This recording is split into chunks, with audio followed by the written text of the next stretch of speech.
حضرت علی علیہ السلام فرماتے ہیں حدیث نبوی، موت ایسا یقین ہے جس میں کافر بھی شک نہیں کر سکتا۔ کوئی انسان موت میں شک نہیں کر سکتا، چاہے کافر ہو یا مسلمان۔ انسان ہر ایک کو موت کا ذائقہ چکھنا ہے۔ اب دیکھنا یہ ہے کہ ہم نے موت کے لیے کیا تیاری کی، موت کا سامان ہم نے کیا جمع کیا ہے۔ یہ دوسری آیت ہے قرآن مجید سورہ قاف کی 19ویں آیت۔ وَجَاءَتْ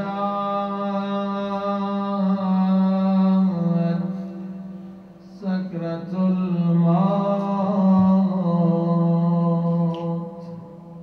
بِالْحَقِّ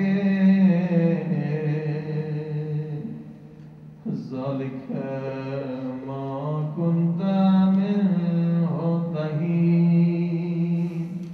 کیا ترجمہ؟ خدا فرماتا ہے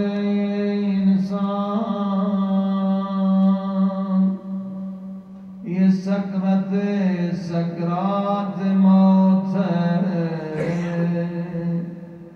جس سے تو بھاگنا چاہتا تھا، مگر کوئی سکرات موت سے بھاگ نہیں سکتا۔ عزیزو، سب سے پہلی مشکل منزل جو موت میں ہے وہ سکرات کی منزل۔ سکرات یعنی جب ہماری روح بدن سے نکلتی، سول باڈی سے نکلتی، کس قدر یہ منزل مشکل ہے۔ اللہ کے رسول فرماتے ہیں لوگوں سکرات موت کے لیے تیاری کرو۔ اس کی تیاری کیا ہے؟ گناہوں سے توبہ کر لو۔ گناہگار کی سکرات ایسے ہے جیسے ریشمی کپڑا کانٹوں میں پھنس جائے۔ اگر اس کپڑے کو آپ کھینچیں گے یہ کپڑا چھاردار ہو جائے گا۔ سکرات موت کے بعد گناہگار کا حال یہی ہوتا ہے۔ یا دوسری مثال تفاسیر میں ملتی ہے، کیسے روح نکلتی ہے گناہگار؟ جیسے کوئی کسائی مجھ کسی جسم کے حیوان کے جسم کا کیما کرتا ہے، ٹکڑے ٹکڑے کرتا ہے، ویسے انسان کے بدن سے روح نکلتی ہے۔ حدیث میں ہے کہ گنہگار نے پوری زندگی میں کبھی اتنی تکلیف نہیں دیکھی ہوگی جتنی تکلیف وہ سکرات میں دیکھی۔ سب سے بدترین منزل سکرات کی، لیکن مومن کے لیے کیا لکھا ہے؟ فرمایا مومن کو اتنی لذت سکرات کے وقت ملتی ہے، پوری زندگی اتنی لذت کبھی اسے نہیں ملی۔ فرق دیکھیں مومن اور گنہگار کافر۔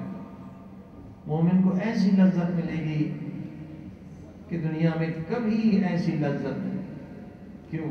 اب جتنا ایمان اس کا بلند ہوگا اتنی لذت زیادہ ہوگی۔ جو مومن بلند درجے کا مومن ہے، جو سارے گناہوں سے توبہ کر کے مرا ہے، جو اطاعت خدا و رسول میں رہا ہے، حدیث میں اسے موت نہیں آئے گی مگر اپنے پیارے نبی حضرت محمد مصطفیٰ صلی اللہ علیہ وآلہ وسلم کی زیارت کرے گا۔ صلوات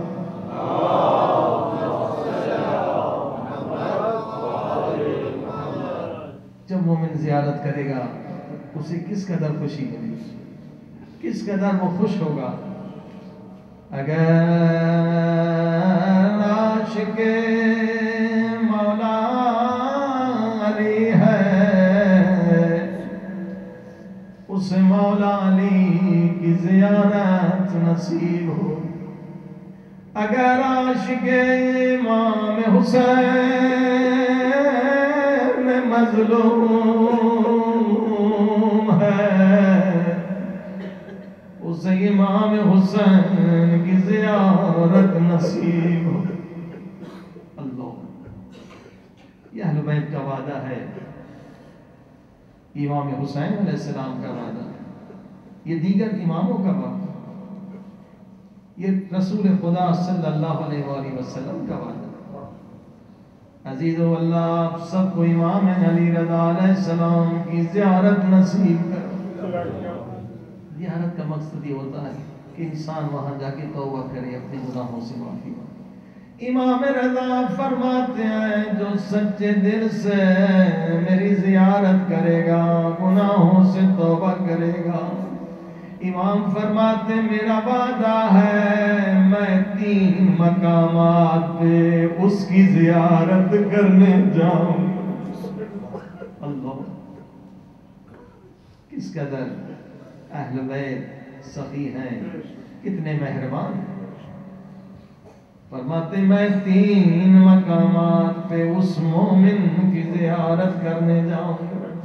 فرمایا پہلا مقام سکرات کا مقام ہے،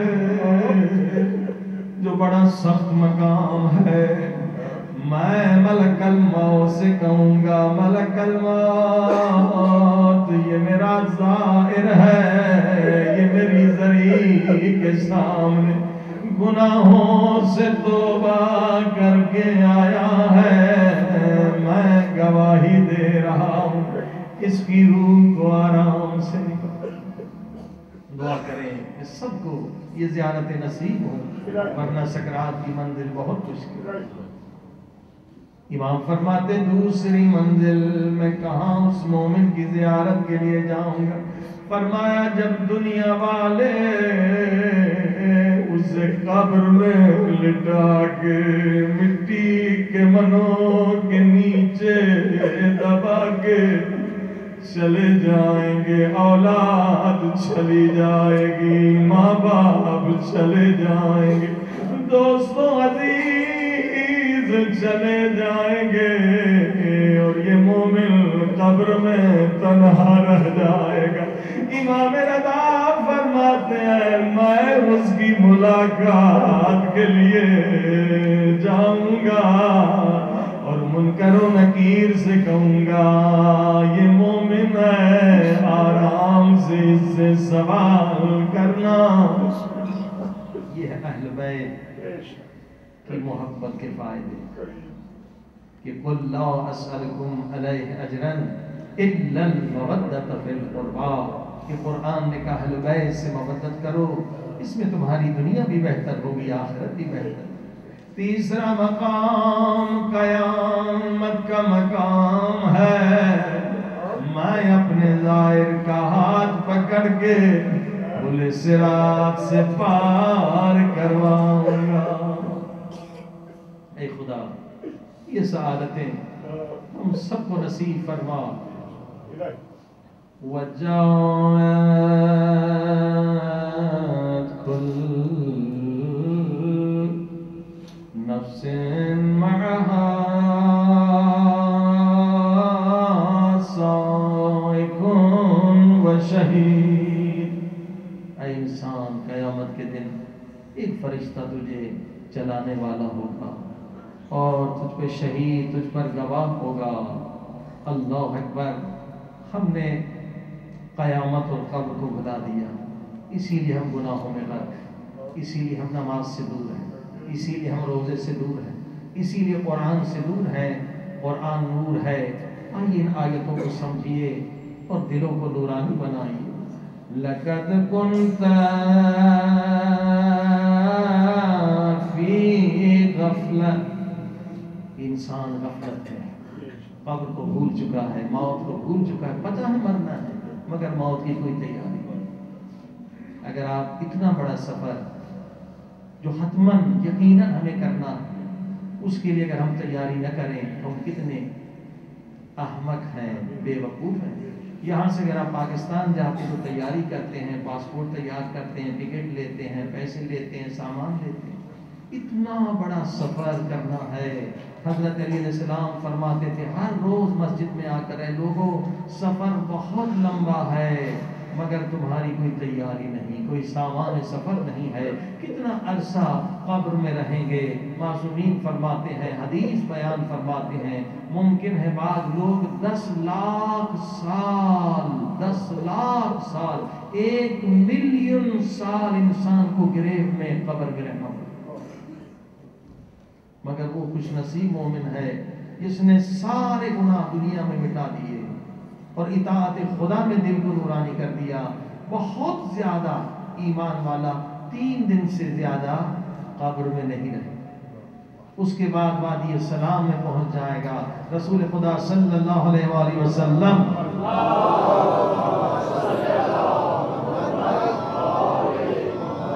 کی خدمت میں چلا جائے گا۔ اللہ اکبر۔ یہ رسول خدا صلی اللہ علیہ وسلم کی نوازش ہے، ان کا کرم ہے۔ عزیزان گرامی، یہ مہینہ ایسا مہینہ ہے، اللہ اکبر، اگر کوئی چاہے تو خود کو جہنم سے آزاد کر سکتا، اگر کوئی چاہے اپنے سارے گناہوں کو اس مہینے میں مٹا سکتا، اگر کوئی چاہے بلند نورانی مقامات اس مہینے میں حاصل کر سکتا، کیونکہ یہ سب بخشش جو ہے وہ خدا کا کرم ہے، خدا کا رحم ہے۔ خدا نے خود قرآن مجید میں فرمایا ہے وَابْتَغُوا إِلَيْهِ الْوَسِيلَةَ، وسیلے کے ذریعے سے میرے پاس آؤ، میں تمہاری دعاؤں کو قبول کروں گا، میں تمہارے گناہوں کو معاف کروں گا۔ یہ مہینہ وسیلے کا ہے، اور امام حسین علیہ السلام کیونکہ مظلوم ہے،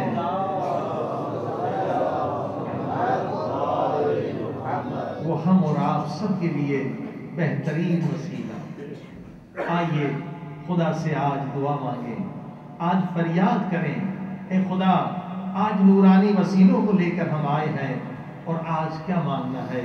اے خدا ہمیں سکرات کے عذاب سے بچا لے، جو بھی آپ نے سنا، اے خدا ہمیں قبر کے عذاب سے بچا لے، اے خدا ہمیں برزخ کے عذاب سے بچا لے، اے خدا ہمیں قیامت کی ذلت سے بچا لے۔ آج ہم سے راضی ہو جا، امام حسین کے صدقے سب مل کے کہیں یا سریع رضا یا سریع رضا یا سریع رضا سب یا سریع رضا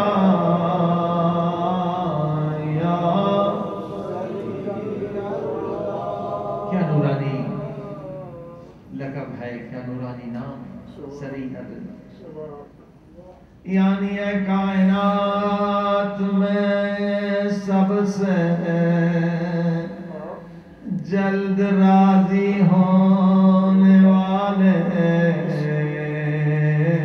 میرے اللہ،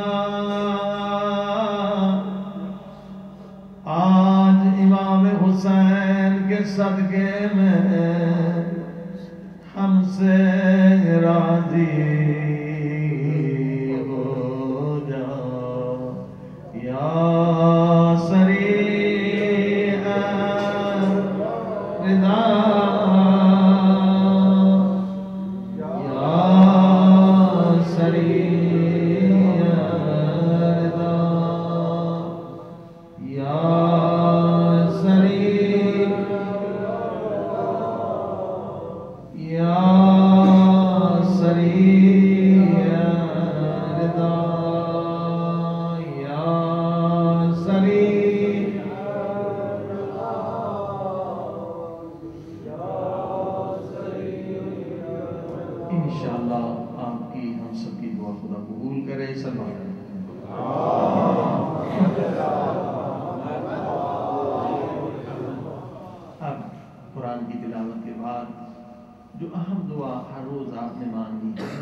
ہمارے مولا واقع امام مہدی علیہ السلام کا ظہور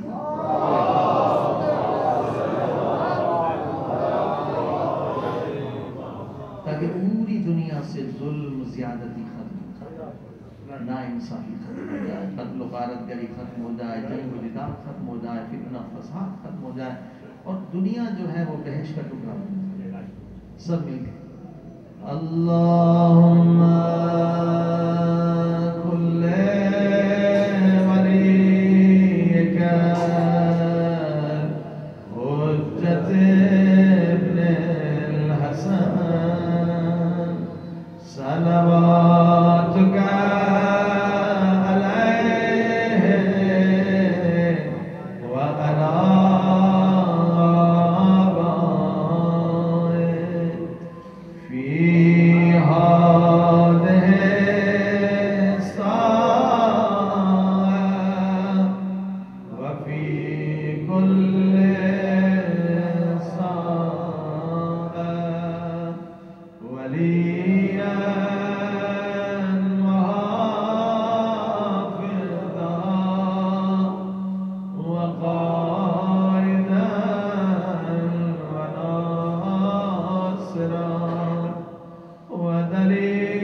والسلام على سيد المرسلين وخاتم النبيين أبي القاسم محمد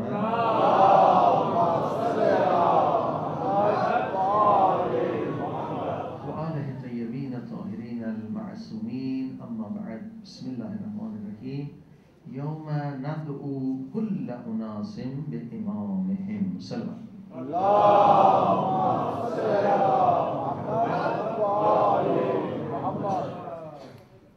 آج اس سلسلے کی دوسری مجلس ہے کہ قرآن کریم نے فرمایا کہ قیامت کے دن ہر انسان کو اس کے امام کے ساتھ اٹھایا جائے. یعنی امامت پر ایمان لانا بہت ضروری ہے. اور حدیث میں بھی آپ نے سنی کہ اگر کسی کا ایمان امام پر نہیں ہے تو اس کی موت کفر کی موت. جہالت یعنی کفر، اسلام سے پہلے جہالت تھی. اہل سنت نے بھی لکھا، اہل تشیع نے بھی لکھا، جس کا ایمان امام پر نہیں ہے تو اس کی موت کفر پر ہے. امام پر ایمان لانا بہت ضروری ہے. اور آج بہت اہم آیت ہم آپ کو سنا رہے ہیں، اور یہ آیت سورہ نساء کی ہے، اور بہت آیت اہم ہے. 159ویں آیت سورہ نساء کا نمبر 4 ہے. وَإِن مِّنْ أَهْلِ الْكِتَابِ إِلَّا لَيُؤْمِنَنَّ بِهِ قَبْلَ مَوْتِهِ وَيَوْمَ الْقِيَامَةِ يَكُونُ عَلَيْهِمْ شَهِيدًا. بہت اہم آیت ہے ہمارے زمانے کے لحاظ سے، اور فیوچر کے لیے آیت بہت اہم، کیونکہ قرآن قیامت کے لیے. آپ بچے جو ہے انگلش کا ترجمہ بھی دیکھ سکتے ہیں کہ خدا فرماتے اہل کتاب. اہل کتاب میں کون لوگ ہیں؟ یہودی، عیسائی، کرسچین، جوز، یہ اہل کتاب. الا لیؤمنن بہ قبل موتہ. حضرت عیسیٰ علیہ السلام کے موت سے پہلے یہ جتنے عیسائی ہیں، یہ جتنے یہودی ہیں، یہ سب مومن ہو جائیں، یعنی ایمان لے آئیں. بہت اہم آیت ہے. شاید بہت ساروں نے اس آیت پر غور نہیں کیا. یعنی ساری دنیا میں جو بھی خدا کو ماننے والے مذاہب ہیں وہ سب ایک ہو جائیں گے، یونائٹ ہو جائیں گے. کوئی فتنہ نہیں رہے گا، کوئی فساد نہیں رہے گا. مثلا آج جو ہے، مثلا یہودی جو ہے حضرت عیسیٰ علیہ السلام کو نہیں مانتے، ہم مسلمان مانتے ہیں، عیسائی مانتے ہیں. لیکن یہ آیت یہ کہہ رہی ہے کہ اہل کتاب، یہودی بھی ایمان لے کر آئیں گے، عیسائی بھی ایمان لے کر آئیں گے. جتنے اہل کتاب ہیں، جو بھی خدا کو ماننے والے ہیں، وہ حضرت عیسیٰ علیہ السلام پر ایمان لے کر آئیں گے، سب مومن ہو جائیں گے. یعنی پوری ورلڈ میں ایک ایسی یونٹی پیدا ہو جائے گی کہ آج تک نہیں ہوئی ہے، اور ایسی یونٹی کی وجہ سے دنیا میں فتنہ فساد ختم ہو جائے گا. صلوات پڑھیں محمد.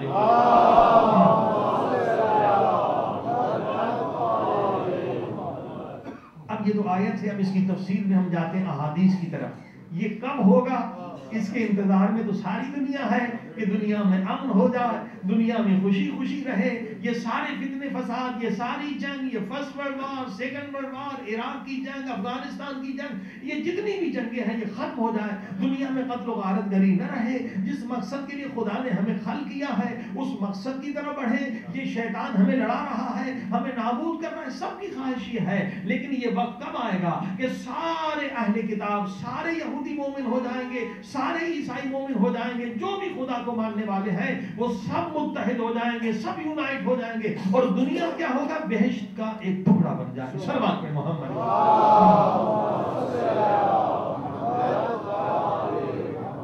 اب ہمارے رسول خدا صلی اللہ علیہ وسلم فرماتے ہیں، جابر بن عبداللہ انصاری سے روایت ہے کہ یہ کب ہوگا، یہ موقع کب ملے گا کہ پوری دنیا میں امن آ جائے گا، پوری دنیا والے مومن بن جائیں گے، یہودی بھی مومن ہو جائیں گے، عیسائی بھی مومن ہو جائیں گے، سب مومن ہو جائیں گے. یہ فیض القدیر اہل سنت کی بہت بڑی کتاب ہے، جلد نمبر 6 ہے. اس میں حضرت جابر بن عبداللہ سے انصاری سے روایت ہے، رسول خدا نے کیا فرماتے ہیں؟ فرماتے اہل بیت میں سے ایک مرد اٹھے گا. یہ زمانہ کب آئے گا؟ اہل بیت میں سے ایک مرد اٹھے گا، اور جب اس مرد کا ظہور ہوگا تو حضرت عیسیٰ علیہ السلام بھی نزول فرمائیں گے، چوتھے آسمان سے نزول فرمائیں گے. اب آپ سب جانتے ہیں، شیعہ سنی کتابوں میں موجود ہے کہ شیعہ بھی امام مہدی علیہ السلام کا انتظار کر رہے ہیں، سنی بھی امام مہدی علیہ السلام کا انتظار کر رہے ہیں. اور رسول خدا کی مشہور حدیث ہے، یہ شیعوں کے پاس بھی ہے، سنیوں کے پاس بھی ہے، المہدی منا، المہدی من اہل بیتی، المہدی من فاطمہ زہرا. یہ مہدی کون ہے؟ یہ مجھ سے ہے، یہ میری اہل بیت سے ہے، یہ فاطمہ زہرا کا لفظ جگر.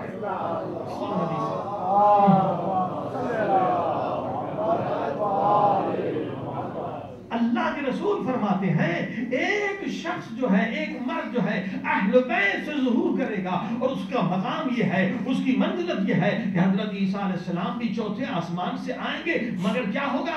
حضرت عیسیٰ علیہ السلام ان کے پیچھے نماز پڑھیں گے۔ اللہ، دیکھیے یہ مقام ہے رحمت للعالمین کے جانشین کا۔ سلوات پڑھیں محمد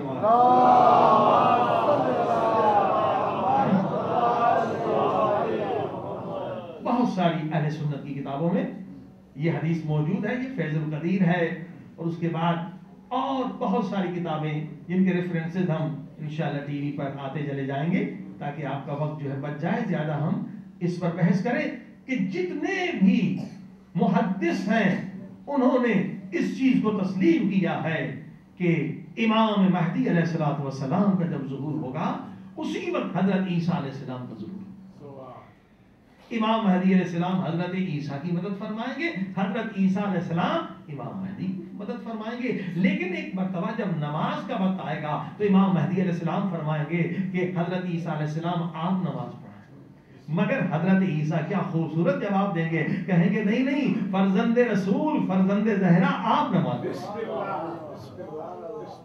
اور اس کی وجہ کیا بتلائیں گے؟ فرمائیں گے اس لیے کہ آج جو نبوت ہے وہ آپ کے نبی کی ہے، آج جو کلمہ پڑھا جا رہا ہے لا الہ الا اللہ محمد رسول اللہ صلی اللہ علیہ وآلہ وسلم، کیونکہ محمد مصطفیٰ صلی اللہ علیہ وآلہ وسلم کا کلمہ پڑھا جا رہا ہے اور آپ اس کے جانشین ہیں، آپ ان کے جو ہے وسیع ہے، لہذا میں بھی آپ کے نبی کا امتی ہوں، لہذا نماز آپ نے پڑھانی ہے۔ صلوات پڑھیں محمد۔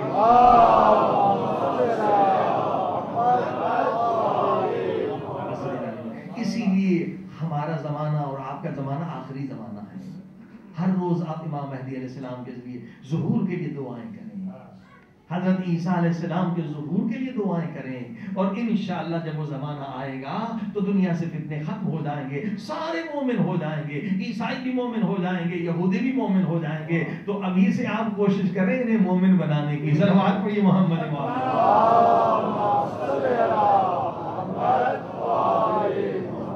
عزیزان کرام، اب آئیے اس موضوع کی طرف چلتے ہیں کہ کیوں انسان آخر گناہ کرتا ہے۔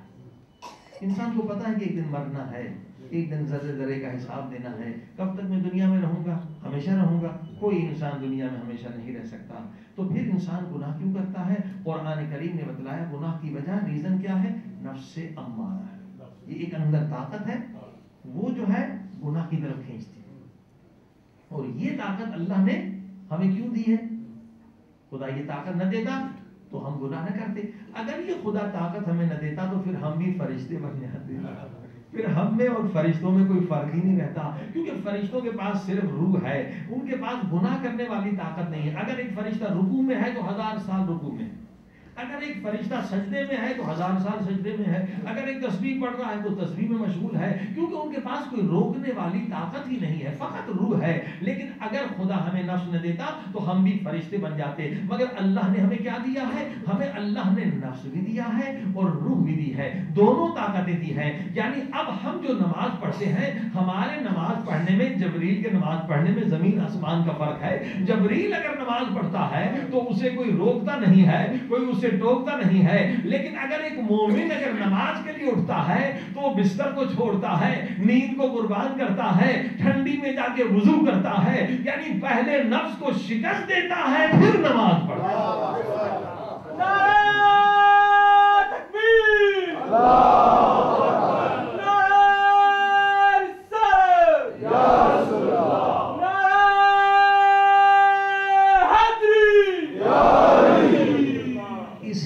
فرمایا کہ اے انسان اگر تو نفس کو شکست دینے میں کامیاب ہو جائے تو فرشتے تیرے غلام بننے پہ فخر کریں۔